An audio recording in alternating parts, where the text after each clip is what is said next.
Hi everyone. Hope you're doing well.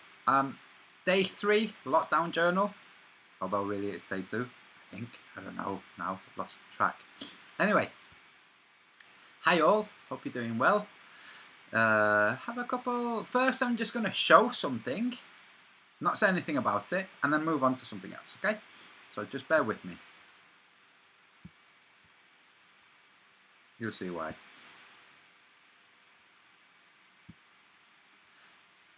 I will read this. Live exercise. An exercise using real forces and units. Dictionary of Military and Associated Terms. That's live exercise.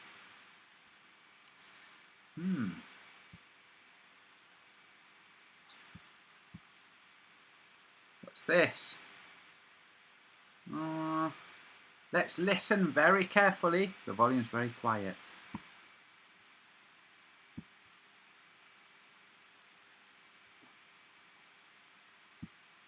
And that puts a special obligation to make sure that data gets to our scientists, our professionals. This is not about retribution. This matters going forward. We're in a live exercise here. Moving swiftly on. Thank you very much, Danny Diesel. You the man. Okay. Moving swiftly on. What's this? Oh, I know what this is. This is the Atlantic Magnetic Anomaly. See how they call it the South Atlantic Magnetic Anomaly? Although it does actually straddle across to the north, but never mind, it is predominantly in the south. Magnetic anomaly, depicted on what we all understand is a corrupted map of where we live. Corrupted by virtue of being forced or imagined to be extrapolated from a globe. Let's see what that looks like in the real world when not corrupted by a globe. Not trying to shoehorn into a globe. Just give me a second.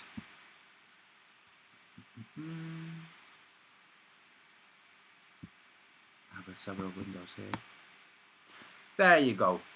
Okay, I hope you can see my cursor. If not, it doesn't really matter, okay? The blue shape you have there is the shape of the magnetic anomaly. Take a snapshot if you want, GlobeLink, and compare it with the image I just showed from your own Mercator maps, okay? This is the shape of the magnetic anomaly. This is the limit, the boundaries of the anomaly.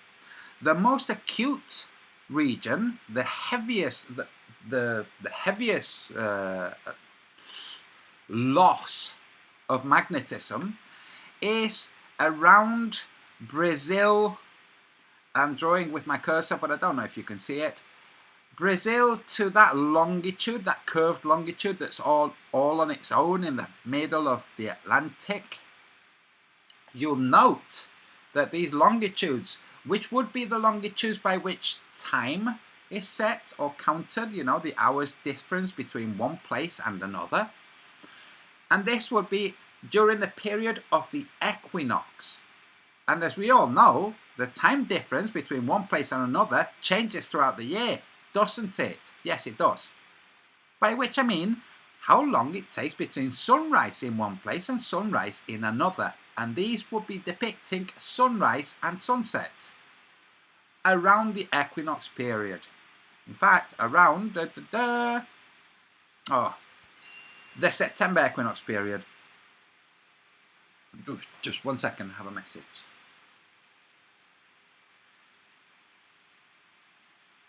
Take it all in, GlobeLinks, if you want. Flat Earthers, take a screen grab if you want.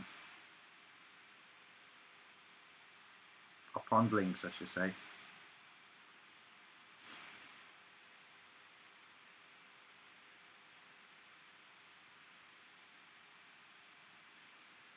So, you notice that over North America and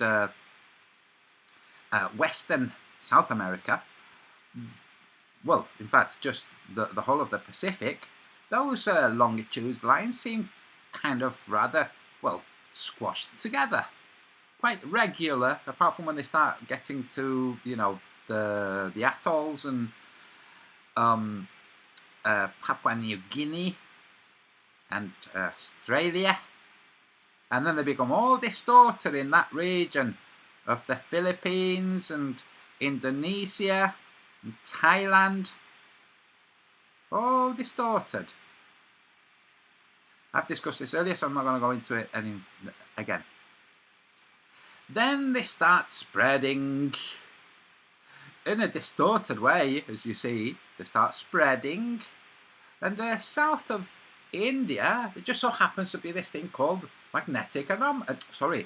gravitational anomaly, the doldrums in that region. In the other region, by the way, where the blue point is, which is beyond Easter Island, in that region there's also the doldrums between Easter Island and Hawaii. Ha! Interesting how this matches with all of that. But anyway, you see that the lines are again quite narrow around Africa, and then they splay across the Atlantic. This is the rhythm of the sun. It flits across the Atlantic and takes its time over the Pacific, over Australia, then starts leaping, just boom, over the South Indian or South China Seas, across the Indian Oceans, and then starts taking its time over Africa, and then boom. Interesting. Now, never mind all of that. See where this blue line reaches North America, South America? It's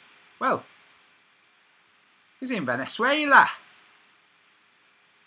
That's interesting. Let's see. Where the heck is everything gone? There it is. Okay.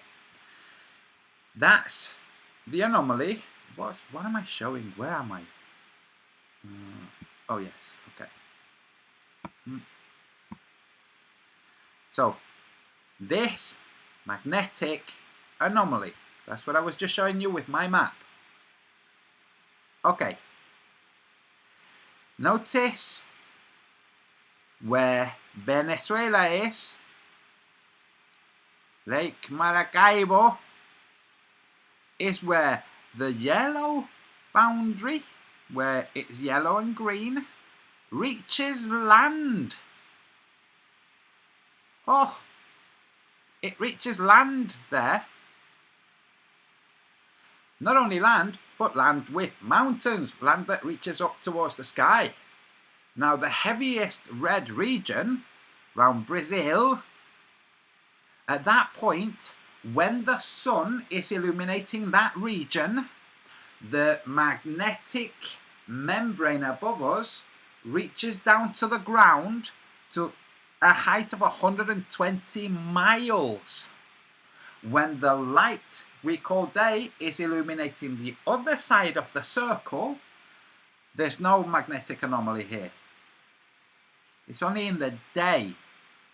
Okay, so what's this? Let's listen to this fella.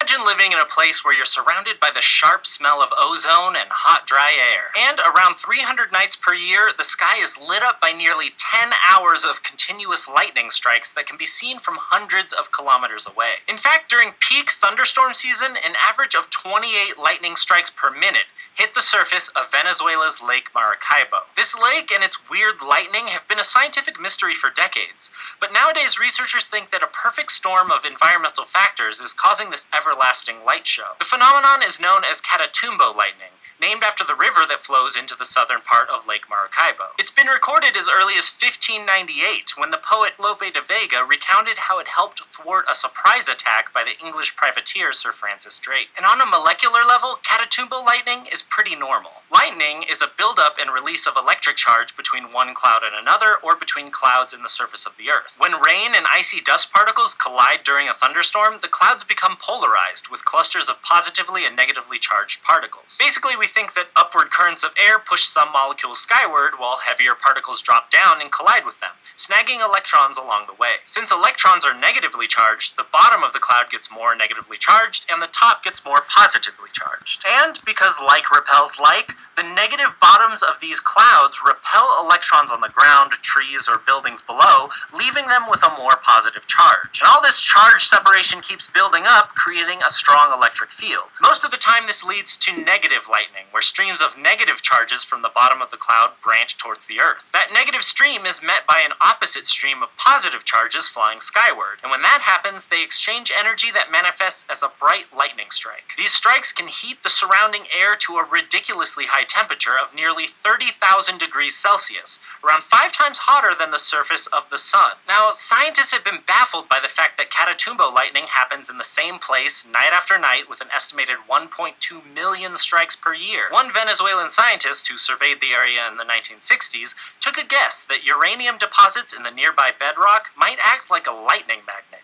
drawing a disproportionate number of ground strikes, but that idea was a dead end. Another researcher thought that all this lightning was thanks to an excess of methane oozing up from nearby oil fields and swamps. Specifically, he thought that methane's molecular geometry increased the separation of positive and negative charges inside the storm clouds, which is an important step in making lightning. But neither of these hypotheses have been thoroughly supported by other scientists, so they fall short to a simpler explanation. Nowadays, researchers mostly attribute Catatumbo lightning to the area's unique topography, the shape of the Earth's surface in a given area. Many of the world's lightning hotspots are linked to geographical features like curved coastlines and nearby mountain ranges, plus winds that help cook up thunderstorms. Lake Maracaibo is surrounded by the Andes Mountains and other branching ranges to the southwest and east, and they trap warm winds flowing over the lake from the Caribbean Sea. When that warm, damp air collides with the colder mountain air, it rises quickly into the atmosphere, helping thunderclouds form in this stormy sweet spot. So Lake Maracaibo probably just has all the ingredients for a thunderstorm almost every day of the year, and that's the reason for all this lightning. Besides being a natural marvel, some scientists also argue that the Catatumbo lightning might play... Wait a minute. There's a little bit of NLP there. I'm gonna go back, see if you can spot it. Has all the ingredients for a thunderstorm almost every day of the year, and that's the reason for all this lightning. And that's the reason for all this lightning. I bet you earlier on, and I'm gonna go back, he said, but maybe it's this other thing, and that's the reason for all this lightning.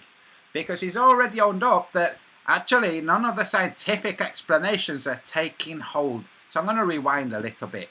Just bear with me.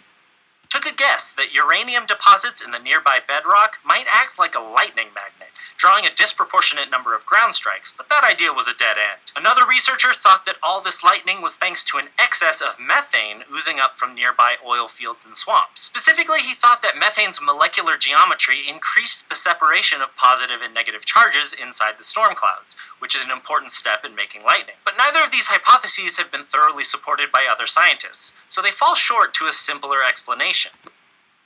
Like yours truly, like my own simpler explanation. You see. Nowadays, researchers mostly attribute Catatumbo lightning to the area's unique topography. Aha, you see. Nowadays, mostly they attribute the shape of the Earth's surface in a given area. Many of the world's lightning hotspots are linked to geographical features like curved coastlines and nearby mountain ranges, plus winds that help cook up thunderstorms. Lake Maracaibo is surrounded by the Andes Mountains and other branching ranges to the southwest and east, and they trap warm winds flowing over the lake from the Caribbean Sea. If there's nowhere for the winds to go, then they're not flowing. It will be quite calm, quite balmy, really, because it can't really flow because it's a dead end, you know, like if you put your thumb over a hose pipe, the water doesn't go anywhere. Same if it's wind. Not flowing. Oh, it just flows. No, it doesn't just flow. Not if it's warm wind. It's not going to just flow. It's going to kind of waft. When that warm, damp air collides with the colder mountain air, it rises quickly into the atmosphere, helping thunderclouds form in this stormy sweet spot. So Lake Maracaibo probably just has all the ingredients for a thunderstorm. Probably. So probably what's happening is this.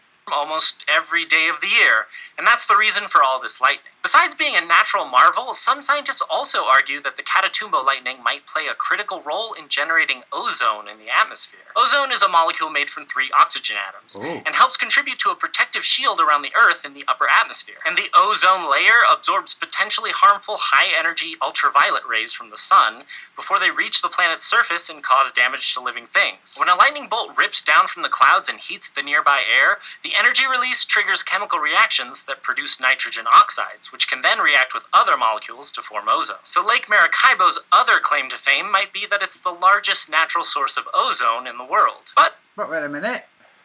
Isn't ozone generally negatively charged? Well then, 1 second. Then what he was explaining earlier, actually I'm not going to go back too far. What he was explaining earlier, it's like, well, that goes wrong then, doesn't it? Not if the lightning's contributing to it too. And that's the reason for all this lightning. Besides being a natural marvel, some scientists also argue that the Catatumbo lightning might play a critical role in generating ozone in the atmosphere. Ozone is a molecule made from 3 oxygen atoms, and helps contribute to a protective shield around the Earth in the upper atmosphere. And the ozone layer absorbs potentially harmful high-energy ultraviolet rays from the sun before they reach the planet's surface and cause damage to living things. Wait a minute, let me just go back. So, ozone, which is 3 oxygen molecules held together by gravity, the strong force side of gravity. That's what holds them together. Yeah. It's not its own thing. No. It's oxygen combined. Oh, okay. Why? Because we need to justify gravity, that's why. Earth in the upper atmosphere. And the ozone layer absorbs potentially harmful high-energy ultraviolet rays from the sun before they reach the planet's surface and cause damage to living things. When a lightning bolt rips down from the clouds and heats the nearby air, the energy release triggers chemical reactions that produce nitrogen oxides, which can then react with other molecules to form ozone. So Lake Maracaibo's other claim to fame might be that it's the largest natural source of ozone in the world. But most scientists say that this probably won't help with human-caused ozone depletion, because that lightning-generated ozone doesn't make it into the upper atmosphere. So Lake Maracaibo... Right, so that lightning doesn't generate ozone that makes it to the upper atmosphere, but humans with hairsprays, yeah, that does cause a problem. Maracaibo has become quite the tourist attraction, but for scientists, it's a chance to dive deeper into why some parts of the world are a little more electric than others. Ah, good one. A little bit more electric. Okay, so let's go back to this. Remember, here, this region, just here, the very top of South America, okay? That little black divot. That's Venezuela, and that's Lake Maracaibo. Okay, that's where it happens. There's lightning, seen for hundreds of miles. Okay. At no point did the scientific, that thing was called science something or other. SciShow. Interesting, didn't mention the magnetic anomaly at all. Like magnetism and electricity aren't related in any way, shape or form. And this magnetic anomaly, this region, which is shown here now, this is a region this image is extrapolated from the day. What does it look like when it's night? The storms happen at night. So now let me pull up my map again.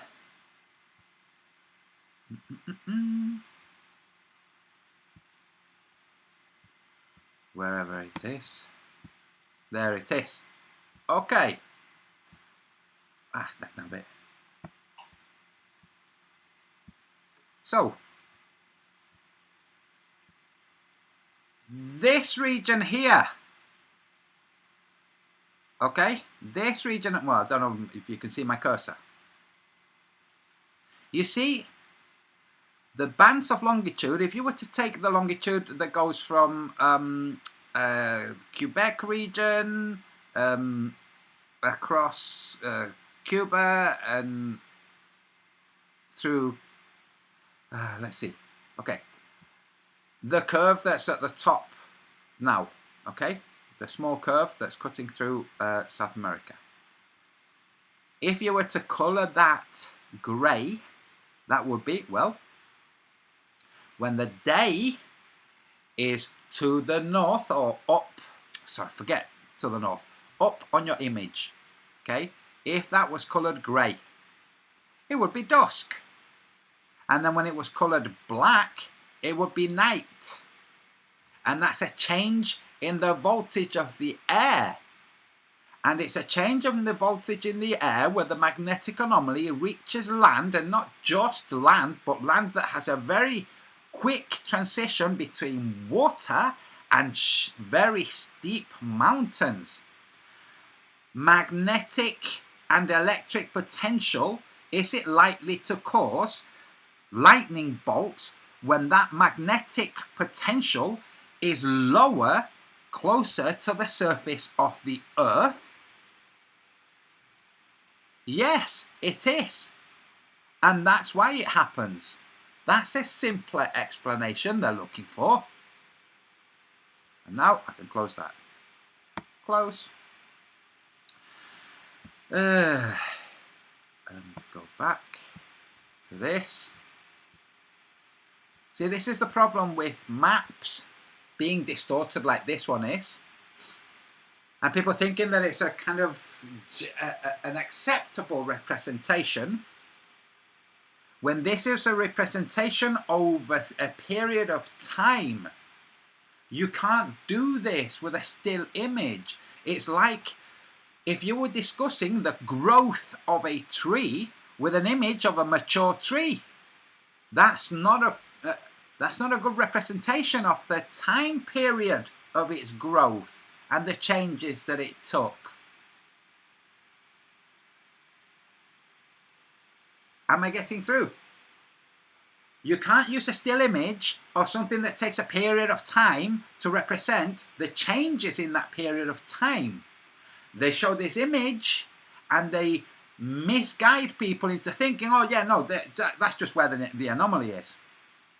First, the anomaly is only there in the daytime, not the night time. Second, the anomaly rolls. It rolls with the dawn and then rolls again with the night. With the dawn, the electrical potential is lifted. But in that region, it's only got a limited range of 120 miles. At night, that electrical potential is collapsed or falls. Oh, it falls onto the mountains and the water, and it generates amazing electrical storms. That's right. Oh, okay. Well, that's easy to understand. Yes, you're welcome. Okay, well, next. Not this fella. This. I'm going to show you what the video is called so I don't have to link it. It is Dramatic Sheet Lightning and Lightning Bolt Storm in Florida. There, you can go and watch it at your leisure. 33 seconds in. I'm going to move back first. We can see what looks like a kind of cloudy day, an overcast day. Overcast days, you don't have shadows. Generally speaking, you don't have shadows. You have very muted contrast. First, I'm going to go back, frame by frame. Oh, yeah, it's a lightning storm. So here's the day briefly appearing. Oh, now there's a heck of a lot more radiance in the background. Now we have a lot more reflections. We have shadows too. You have highlights on the top of that. What's it called? Rail? Where you can see. Okay, you have reflections and you have shadows. Carry on moving. Okay. Now we start to see the actual lightning. You'll see it more clearly in the reflection than you will in the sky. And I'm just moving slowly, step by step. Oh, that's lovely and bright. And again. Okay. This is Florida. Where's Florida? Not very far away from Venezuela. That's interesting. Let's go back. Okay, so we have illumination that mimics the day. Okay, so this would be mimicking an overcast day. And this would be mimicking a less overcast day. And you can spend your time looking through video footage. You'll see some with rolling hills and rolling land and distant hills illuminated all the way to the horizon by an electric charge. Part of that electric charge becomes lightning. It is not the lightning that generates the illumination, it's the charge that generates the illumination and the lightning. So let's move. Okay, and now let's go back. Okay, if you see, the illumination is starting now, and then it moves over there, and then it becomes a lightning bolt. It didn't start over there as a lightning bolt. It started behind the camera. This is behind the camera, the illumination here. Now some people might say, well, the illumination is because the lightning bolt is over there. Like, nah, yeah, you can't assume that because you can't see something, that's what it is. That's just not how logic works, okay? All you can say is that it looks like day. That's it. You don't know that that wasn't sheet lightning, which doesn't have striations, streaks like that. Okay, so lovely place, by the way. Now I'm going to stop sharing that, and I'm going to go to this. This is where that's happening. Okay, right now the lightning storm is here. The one that I just showed. Right now, the lightning storm that I just showed, step by step, was here, Florida. What we're discussing is here, Lake Maracaibo. Okay. The magnetic anomaly has this shape. Reaches here and goes beyond like so. The most acute region is here. But what I was saying about it being a frame depicting a period of time, as in the whole day, in one frame, and how misleading that is that the illumination illuminates in this shape. Okay? Now that my hand is going to be playing the role of dusk. So the illumination illuminates in this shape continuously. Okay? And when it gets to here, when this is a shape, all of this is night. And this anomaly that was here, where there was extra compression of 120 miles to what elsewhere on Earth is 400 miles, okay? That extra compression is lifted whilst at the same time the charge collapses, okay? The compression is caused by the day, the light of the day, that magnetic field that we refer to as daylight, okay? That's what causes the compression. That rolls on. As it rolls on, what happens elsewhere is it comes along, and as it rolls on, it goes up. The light goes up, the morning goes up, and the evening falls down. Here, there's a change between the evening falling down and the magnetism bouncing up. Because remember, it's been compressed. Now it moves on, now it's no longer compressed. It's being uncompressed as the light goes on. So that at night, there is no magnetic anomaly here. This is why I'm like, the hell are they doing showing this? At night, there is no magnetic anomaly in this region. if we're going to present something that the globe believers can absorb and can take on board, and that people can take seriously, serious people like geophysicists, people who really develop instrumentation to test our environment, we have to present something that better matches the phenomena than what they already have. We know already from seeing that they can't really explain. They can give guesses. They can say, well, maybe it's methane, maybe there's extra ozone, maybe this, maybe... Notice how when they talked about the ozone, they weren't talking about readings taken showing extra ozone. It was just, and maybe it's making extra ozone. So this addresses this situation better than the globe. This, in this region, which I will go on to next time, this addresses the truth of this region better than the globe. And the truth of this region is also associated with the change between the magnetic field that we have in the real world that can be measured from balloons as well, not just on the Earth, the magnetic fields that we have over Earth, and the electrical potential that we have over Earth. And yes, we do have electrical potential. Light itself is electrical potential. The stars are electrical potential. The sun and the moon are electrical potential. There's nowhere on the surface of Earth that has no electrical potential. Not over our pond. Outside of our pond, there might be, but that's just a complete guess. There might not also. So what's the point? There'd be no point discussing that.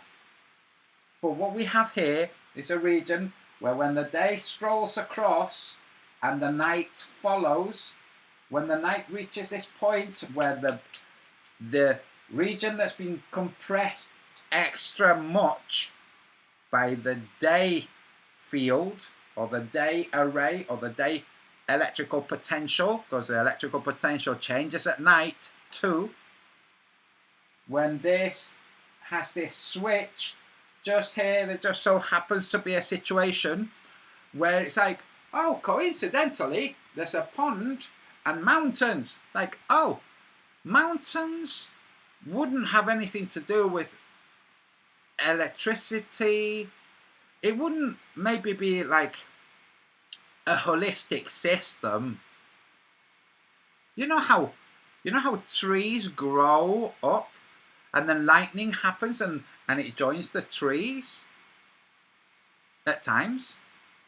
It's almost like the potential of the sky that gives the trees a place to grow is also a place that allows electrical charge to go down. Hey, it wouldn't be a case that the Andes have been kind of molded over time by things like electrical potential.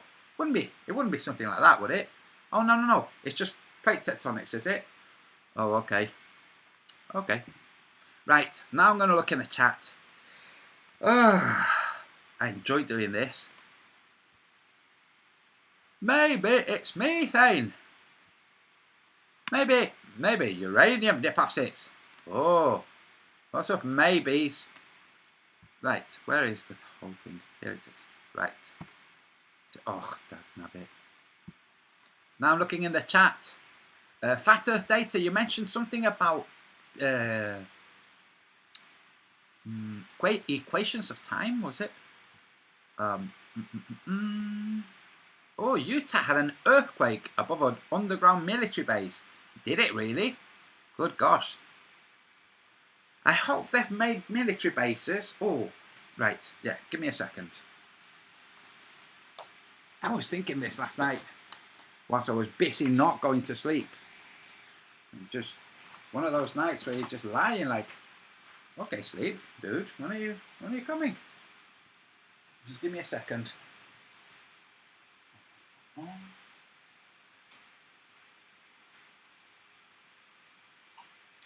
Right.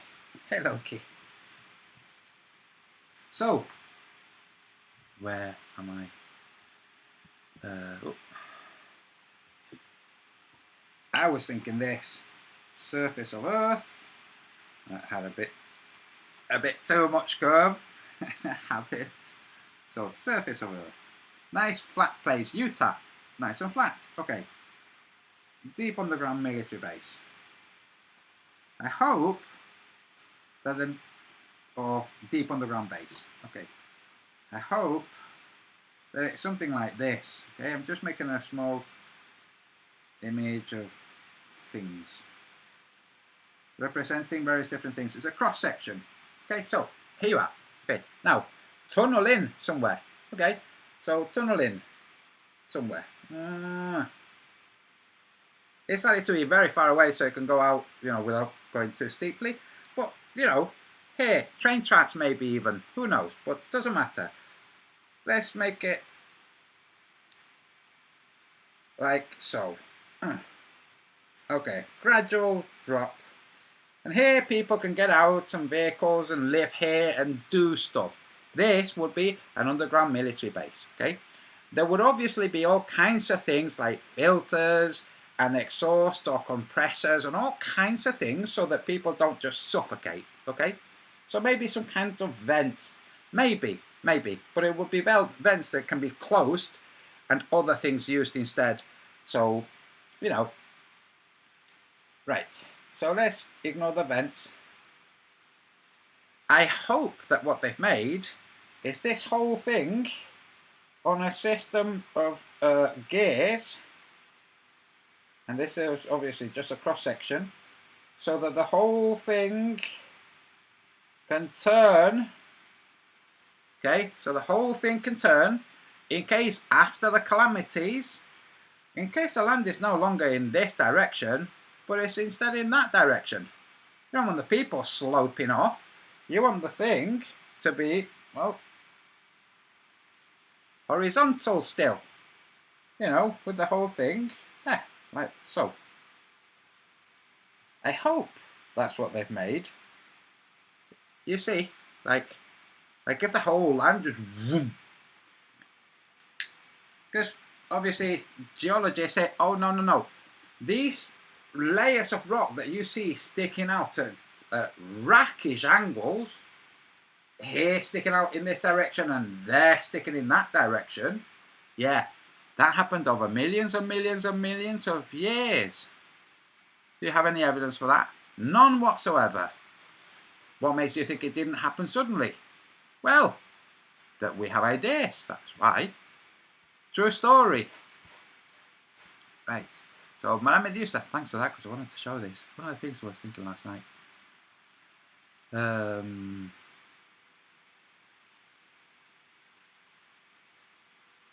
Crown Jewels, yo Antonio, my boy lives in Horwich in Bolton. He's saying he drove past a Reebok stadium today, no signs of military using it as a base. I take it they're all inside already. Ask him to go in, see if he can go in. See if he can go into the actual stadium. Oh no, they'll just say that it's closed, won't they? Right, so Flat Earth Data says, do you look at the equation of time and the longitude paths? And I replied that I don't, that I'm not familiar with that. Wondered if the equation of time measurement is related to its magnetic path. The sun in winter slows, and summer it slows, and in winter it speeds. Measuring diurnal motion of sun against clock shows the speed changes. Oh yeah. Okay. Yes. The clock versus the sun.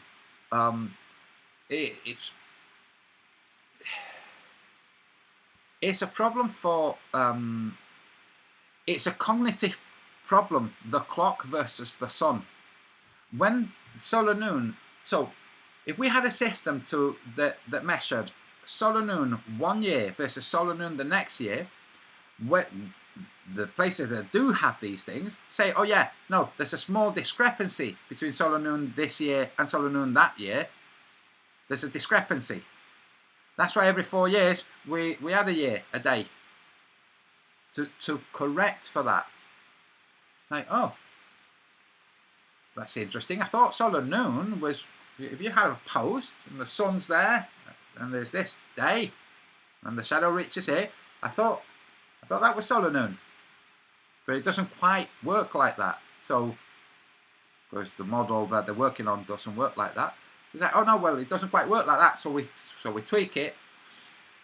We had a day every 4 years, and then every 79 or every so many we don't, and then so many other. It gets up very convoluted. So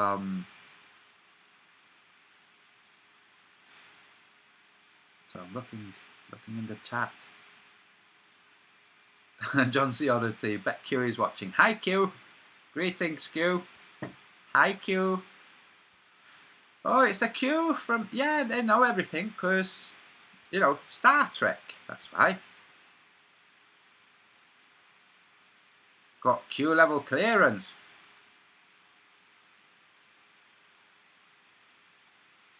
Q level clearance. Well, that's kind of far away from Z, isn't it? Like, Z level clearance, that's the one.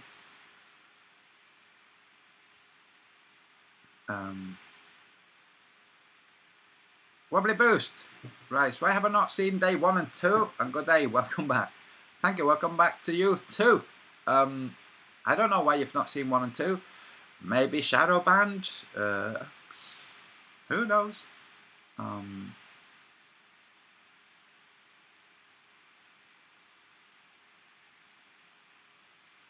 Wait a minute, Josh is breaking curfew. He's breaking the rules. He writes, did you see the problem with the Black Swan pick yet? I would love to stay and watch this live, but I'm involved in a soccer game with all of the neighbourhood kids, and I will watch later. Wait a minute. You're going to be closer than 2 meters in Britain. Obviously, you're not in Britain because you wrote soccer. We're being told to stay 2 meters away from the closest person. You're going to be pushing each other over. Anyway, have fun. Black Swan picture. That theme that everybody took a hold. Oh, it's like, oh, for God's sake. I showed that same one when I was doing videos with Andy the Divine Plane. It's like, it's part of what I was saying. It's like, hey, why don't you measure from the bottom, from the very bottom of the post of the nearest drilling oil rig, bottom of the post to the observer, and then bottom of the more distant one to the observer. You'll find that the observer's at 2 different heights simultaneously. So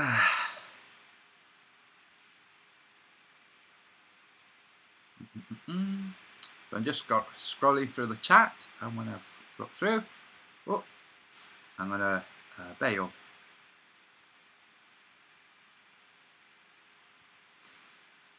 I'm just looking for anybody who's highlighted my name.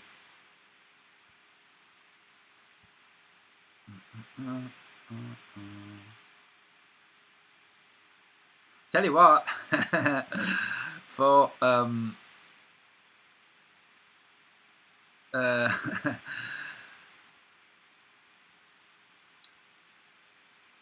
Dagnabbit, I just saw a comment by Shills vs. Shills that totally distracted me because it's kind of funny.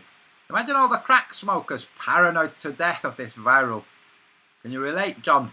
I don't know who John is, but I can tell you what, I can see a lot of paranoid crack smokers going, gee, if they implement a curfew, nobody's allowed in the streets other than military, how the hell are we going to... We'll have to jump over back gardens. Like the military doesn't know anything about jumping over back gardens, you know.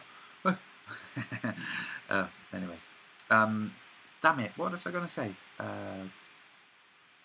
Yes, Kizzy Benjamin, they don't play footy like us. Nope, they play soccer. It feels like Feb here, says Chuck the Canuck. It's been lovely here in Britain, in northern England. And same latitude as southern Norway, you know. Yeah, anyway. Damn it, what was I going to say?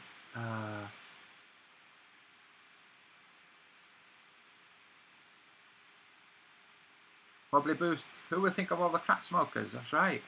They're the guys that would be panicking. Yeah, it's gone. Whatever it is that I thought of saying, just gone. Can't have been that important. Shills versus Shills. Yeah, it's no. This is why I think the military are standing by. If things get severe,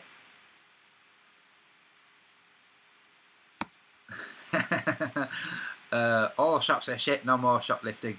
I tell you what, guys. I think that this whole hoarding, people are still hoarding. Okay. By now, the people who are hoarding are the guys who say, I'm not hoarding. And then they heard from all their trusted relatives, dude, the shelves are emptying. And they're like, oh, better get some food. So they're hoarding. But in another couple of weeks, it will have gone back to normal. And then there would be a little bit of a hit to the supermarkets, you know, because people won't be buying as much as they typically do because they've just stockpiled. So they will not be buying the same amount week in, week out until they exhaust some of the stuff that they stockpiled, when they see that actually, yeah, everything's back to normal. And it will go back to normal. Explain Black Swan problem, please, says Disobey. The only problem I see is with the fact that nobody is figuring out that if you measure from the bottom of the post where it touches the water, which is literally sea level, at the more distant one and the closest, and there are 3, by the way, in that video, okay, from all 3 to the observer with the globe, you end up with 3 observer heights, 3 drastically different observer heights. But in the real world, we don't have 3 drastically different observer heights because the real world is not a sphere.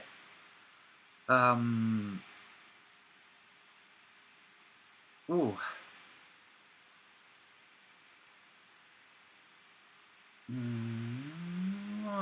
Gary Waybenger, that's a curious question. I've never thought of that. I doubt it, but I'm going to read your question out. When the moon and the sun are on opposite ends, could a mountain range in the middle, along with electromagnetic anomalies, cause lunar eclipses? I wouldn't think so. Basically because, Gary, take one of my maps and then go to timeanddate.com and spend some time drawing in the eclipses that have hundreds of eclipses. Just spend some time drawing in and you'll see that there isn't a consistent region. It's always here or it's always here, which wouldn't give an explanation. No, it's everywhere. They literally happen everywhere.